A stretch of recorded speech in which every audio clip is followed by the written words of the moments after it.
Hello, my soul brothers and soul sisters.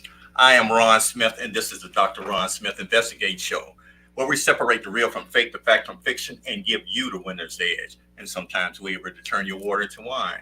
Today is episode number 11, and this is season number 2. And today is my special guest. I have Crystal Goins. Yes, hi. Crystal is an author.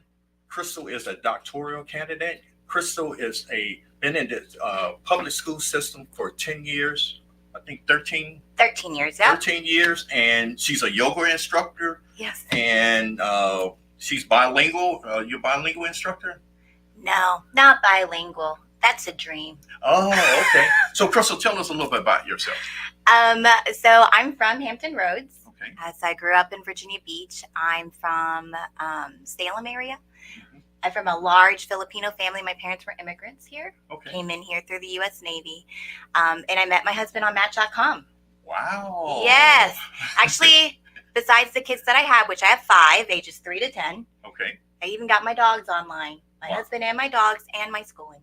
Wow, that's a show in itself, and maybe I'm gonna have to bring you back in.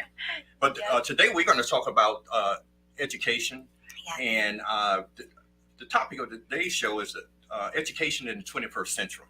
And I think, I know we need to change the way we educate our children, and that's the reason why I'm so happy to have Crystal with us, because Crystal has started off in the public school systems.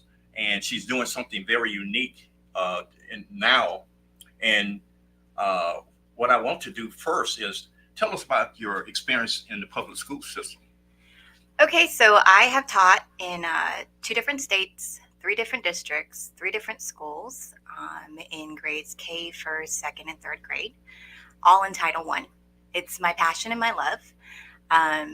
But in general, even in COVID, I do relationship-based classroom management, which is something I created on my own. And I've been doing that for over 12 years. Wow, awesome. Yes.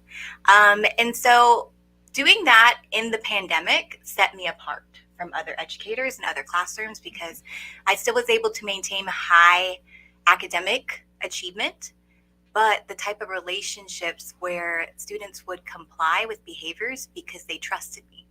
Right. And so having that type of environment encouraged me to write it all in a book because that approach was actually inspired by my Filipino family. That's how they raised us. So they told us that relationships is based on respect and responsibility because you're not guaranteed a voice in the space. Right. And in schools, public schools, large public schools, so schools as large as 700 to 900 is what I would teach in. Wow.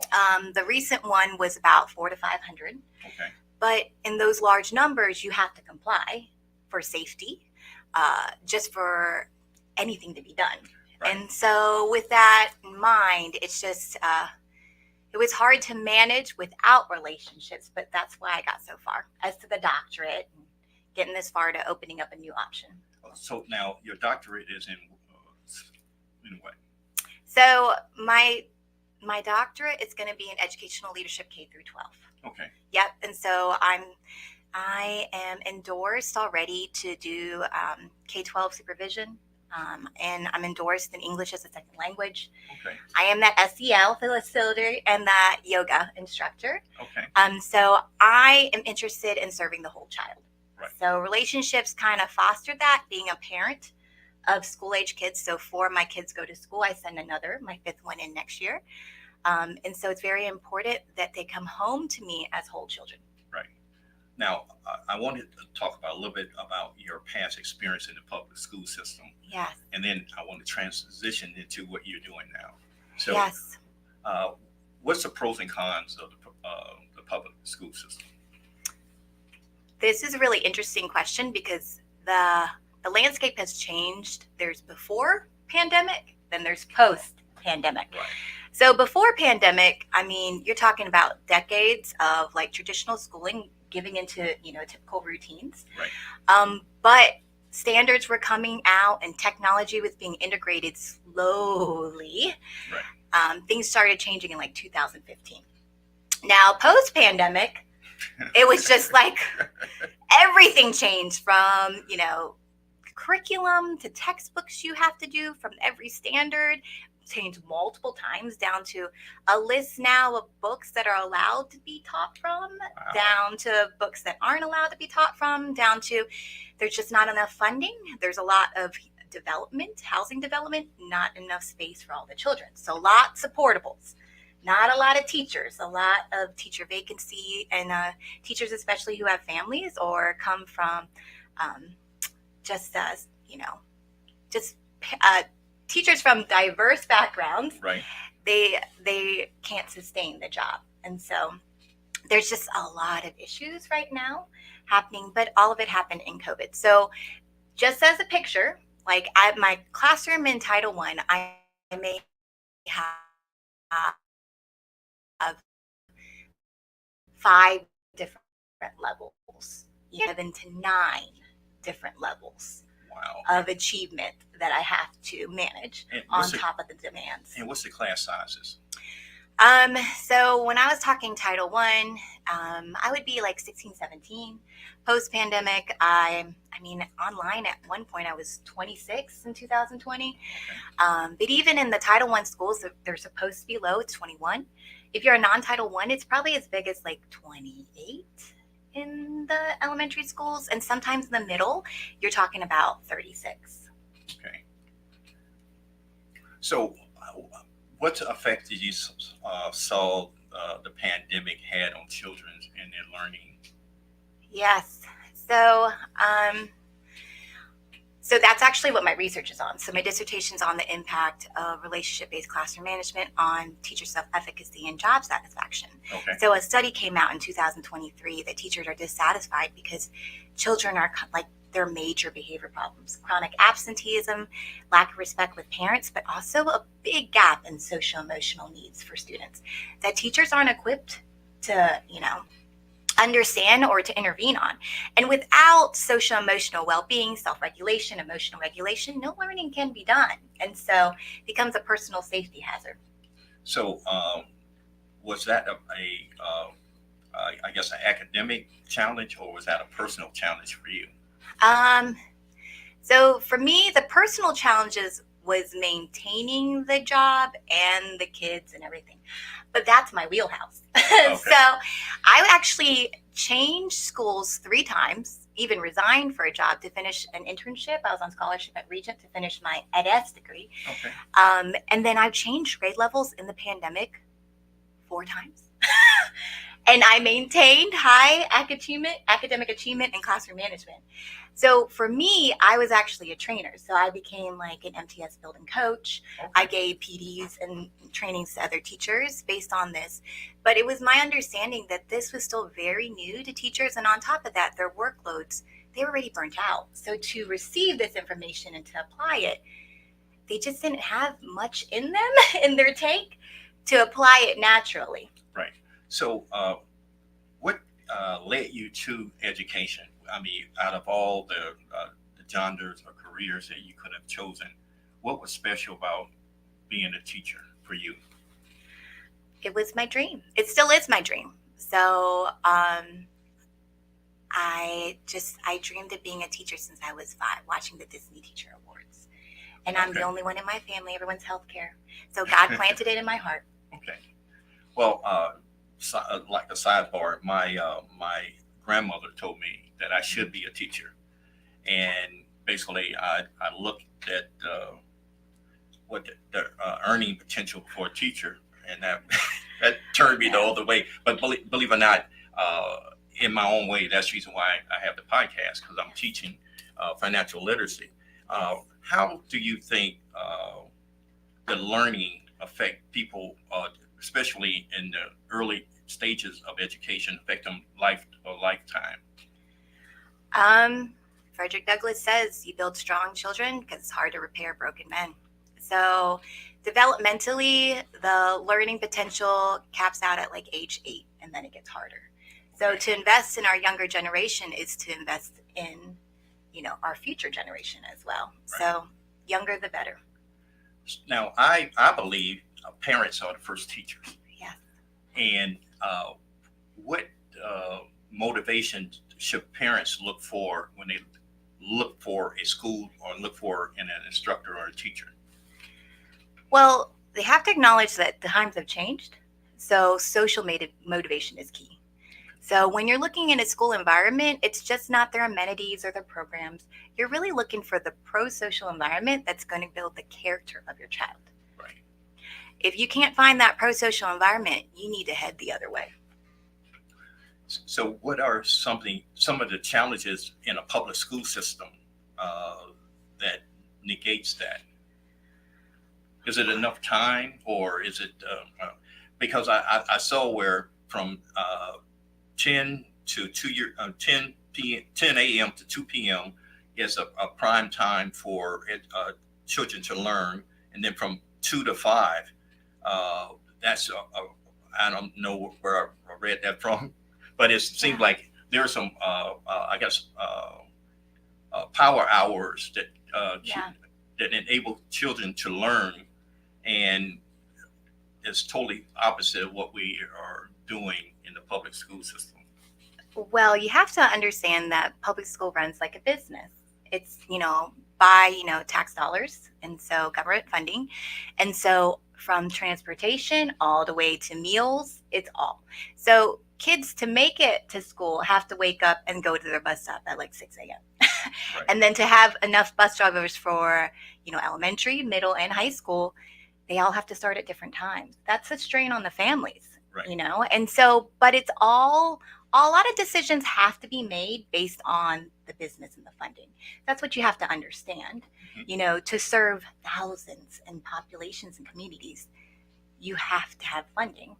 So some of those decisions are made based on the funding versus the student needs. Now, one of the things that I did a little research a long time ago, John D. Rockefeller, back in the turn of the century, actually the 1900s, he intervened in this education system to train us, because I'm a public school graduate, to for work, for military, and to be good citizens. Yes. Now, with the changing of from the Industrial Revolution to technology, do you still think that's a viable way, the way we train our kids? Yeah. Well, it's moving in that direction. So research is pivoting. That's why all the changes are happening. Personally, my kids are in the midst. Change usually happens within 10 years. So my kids don't have 10 years. By the time the change actually gets implemented, on the state and government level, my kids will, they'll miss the mark. Right. So, but they're heading in that direction again. So if you want to be part of the change, it's time to join in. Okay. So we're gonna we have Crystal Gaines here. We're talking about education, and when we come back, we're going to talk about Crystal's transitioning to what she's doing now, and the improvising and the innovations that she is doing in the education system. So after the break, we're going to return.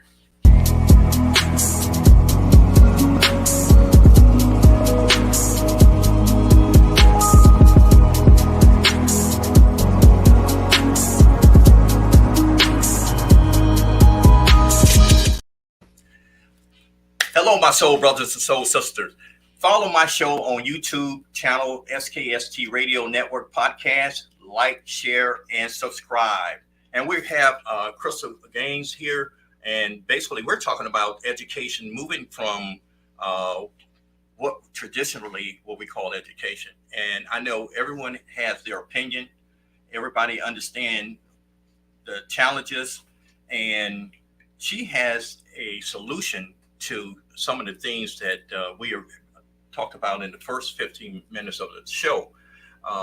And in order for us to really, we always say that kids are our future, and then kids are so important. But at the same time, look at what our tax dollars are doing. So Crystal has a solution to some of those things. And I want to talk about some of the things that you're doing innovation-wise in education. Yes. So I have joined the network, KaiPod Learning. So I'm part of their Catalyst program. And KaiPod is a network of micro schools. So for me, you can operate a micro school as a learning center or a private school. I choose to operate it as a learning center as an option 3 homeschool option for students and families. So I homeschool my one son and I send 3 kids to private school and 1 to in-home daycare. And I have sent my kids to Montessori, private, public, all within a span of 4 years. So, in my opinion, homeschool is the best option for freedom and personalization. So, I am opening Heartwise Scholars, a micro school that is relationship based. It's a homegrown learning community for pre K through 8th grade students to thrive socially, emotionally, and academically. So, we instill lifelong learning habits, critical thinking, and academic goal setting that empowers students to be themselves while working towards their future. Well, you kind of answered. I had this little anecdote. Basically, if I was going to a new city, somebody could give me a map and tell me this is where the location you need to go, Yeah. or they can point it out to me that, hey, take a left at the light and go down to Yeah. the building on the end, or they can actually say follow me, and they actually take me to the location. That's what I see that are, especially when young children are trying to learn, is that they learn not only connectedly, visually, basically, but if you can actually show them, tell them, and actually get them involved in it. Yeah, And it sounds like that's what you're doing. I am. In my learning centers at KaiPod, we're allowed to make our learning center basically our dream school the way we want to cater to our community. And for me as a parent and a 21st century student, the last 4 years, and a teacher, what I've seen is that our kids are always behind a screen and not out in the real world. Well, there are not a lot of spaces that afford that. Even educational options have little green space. And so that's why I want a home-based option where we can have indoor and outdoor settings so that we can have more learning opportunities. In your experience, what model did you see most children gravitate to and be more successful? Well, that's the thing. Post-pandemic, I've taught kids virtually and I've taught kids in person. And what I see is they're a mix of both. Okay. My introvert kids love virtual. They find their confidence in seeing themselves on the screen. They find a sense of intimacy being with them. So offering that virtual option where they're on camera, where they see pictures, where they're posting of themselves in front of a community is very special to them. But in person, kids value attention.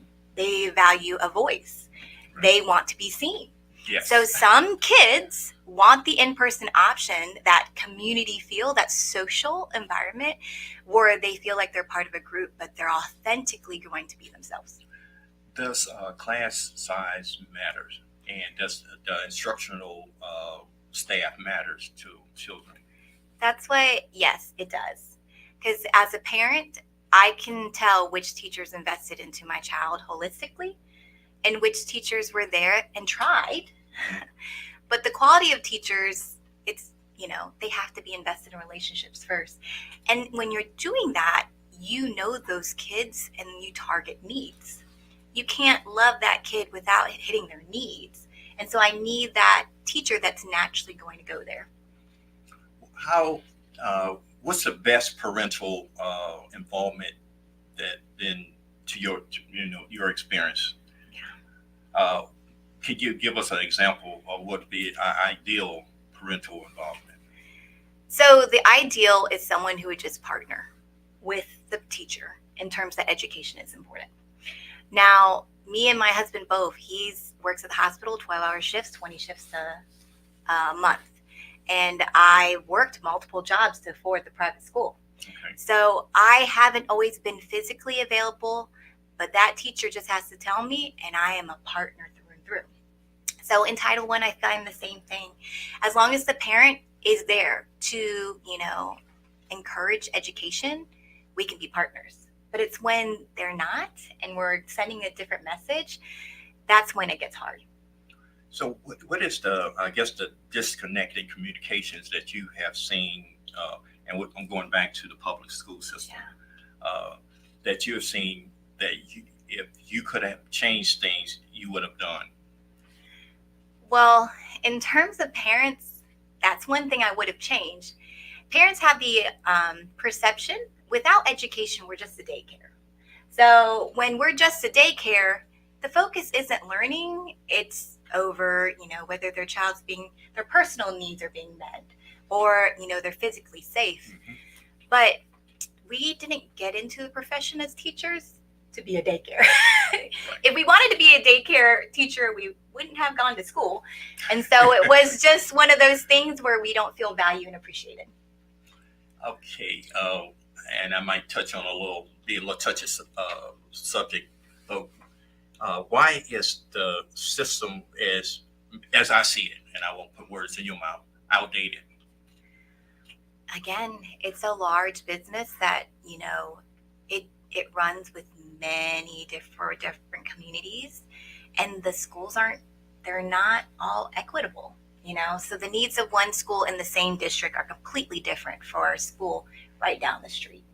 And because of that, to find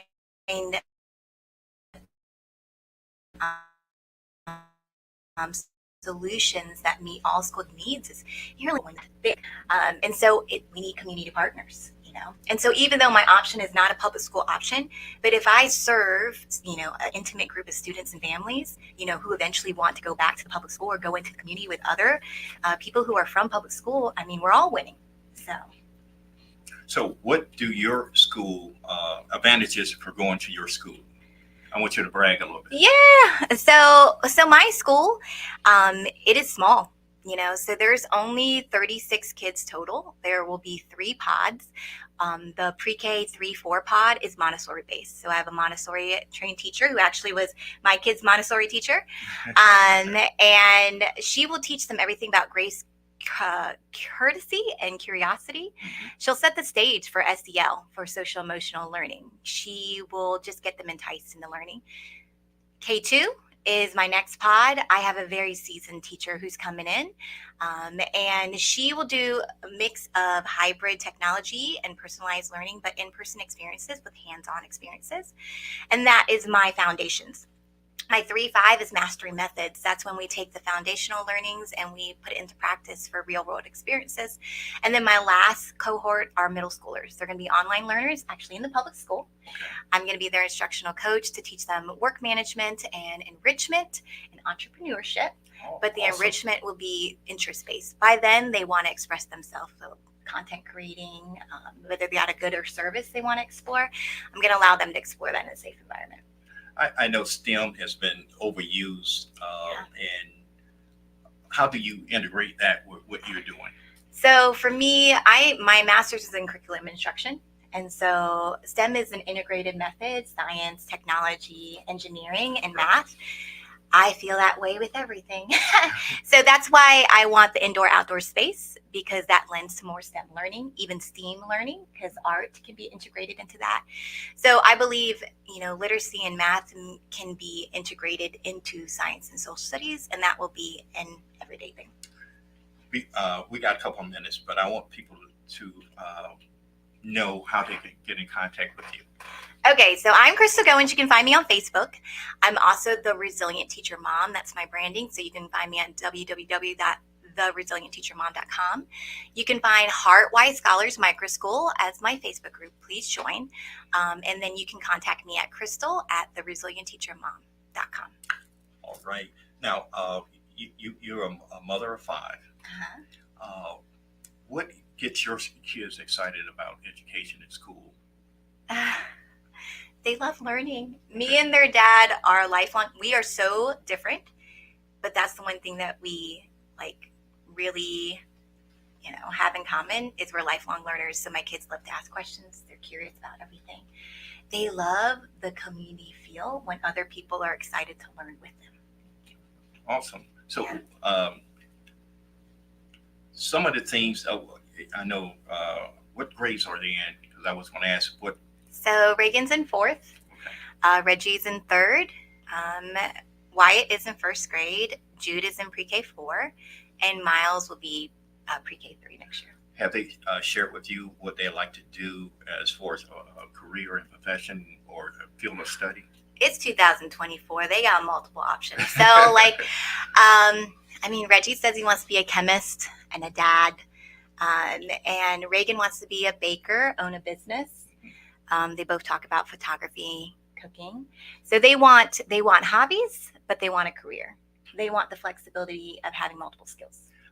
The reason I asked because one of my pet peeves about the public school system, they want you to have a certain amount of knowledge, but they don't inspire imagination. That's the reason why I asked you that question, because it appears that basically you have a balance that you allow your kids to, have that imagination of the different things that's out there and available. Well, there are other teachers. It's teacher-based. So I was trained to always start with hopes and dreams.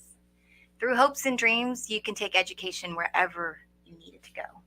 So we always start the year with hopes and dreams. Also, I found this quote from Albert Einstein. He said, "Education is not a learning of facts, but the training of the mind to think." And that's one reason why I asked Crystal to come just to talk about some alternatives. And everybody has a complaint about the public school system, but Crystal is actually doing something about that for the generations to come. So, Crystal, thank you for coming. Thank you, Ron. You've been amazing. And if you let them know how they can contact you again before we go on. So the best way is you email me at crystal@theresilientteachermom.com. You can find me at www.theresilientteachermom.com and on Facebook for Heartwise Scholars Microschool. Ladies and gentlemen, that's all the time I have. My time is up, and I thank you for yours. Until next time.